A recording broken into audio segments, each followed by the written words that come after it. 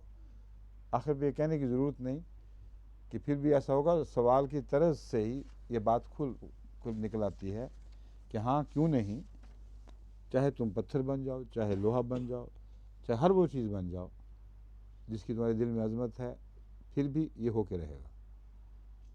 فَسَيَقُولُونَ مَن يُعِيدُنَا, تو وہ یہ کہیں گے کہ کون ہے جو ہمیں دوبارہ پھر زندہ کرے گا, اعادہ کرے گا ہماری تخلیق کا.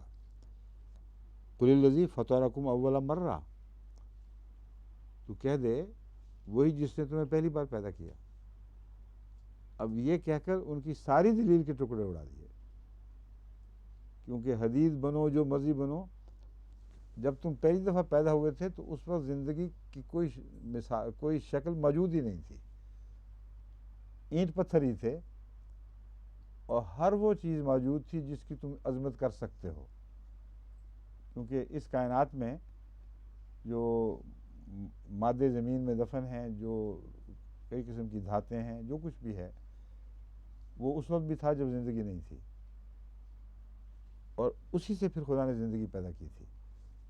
تو وہی کرے گا تمہیں زندہ جو اس سے پہلے زندگی کے نہ ہونے کی صورت میں زندہ کر چکا ہے. زندگی ہونے کے بعد کوئی زندہ نہیں کر سکتا. یہ دلیل ہے جس نے ان کی ساری منطق توڑ دی, ساری منطق کے ٹکڑے ٹکڑے کر دیے. پھر کیا کہتے ہیں فَسَيُنْغِضُونَ إِلَيْكَ رُءُوسَهُمْ, اب سوائے اس کے کہ ان کے پاس کوئی چارہ نہیں کہ اس سے مٹکانے لگتے. نہیں, یہ نہیں ہو سکتا. وَيَقُولُونَ مَتَىٰ هُوَ, اچھا پھر کب ہوگا؟ ابھی الٹا سوال بے دلیل بے سہارا ہو کے جو شخص ضدی اور بدبخت ہو وہ چھوڑتا نہیں بات, وہ شک پیدا کرنے کے لیے لوگوں کو کچھ نہ کچھ نکالتا رہتا ہے بات. کہتا اچھا پھر یہ بتاؤ کب ہوگا؟ قُلْ عَسَىٰ أَن يَكُونَ قَرِيبًا, تو کہہ دے کہ ہو سکتا ہے قریب ابھی ہو, جلدی ہو جائے.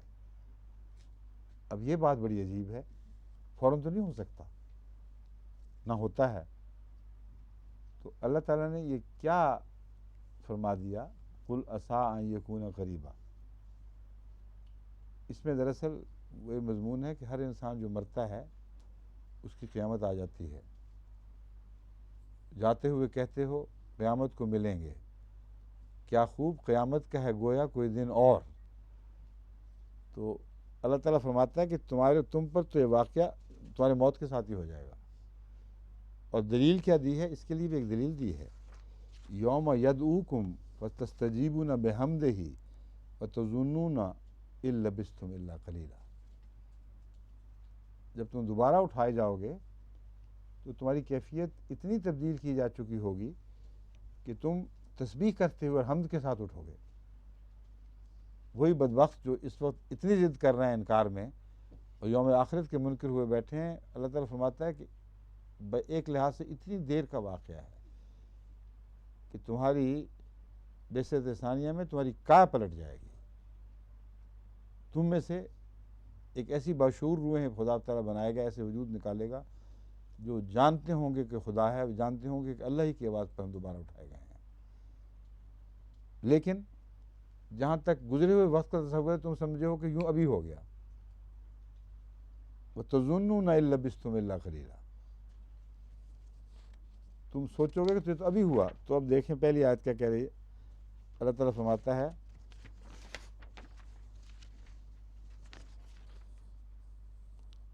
قُلْ عَسَىٰ أَن يَكُونَ قَرِيبًا, تو کہہ دے کہ یہ ہو سکتا ہے بہت جلدی ہو, اور اس بات کی گواہی یہ خود دیں گے. اتنے لمبے عرصے کے گزرنے کے باوجود ان کا شعور ان کا ساتھ نہیں دے گا, اور ایسی حالت میں ان کی تخلیق نو ہوگی کہ ان کو پتہ نہیں کہ ہم کس کس حالتوں میں سے گزرے ہیں.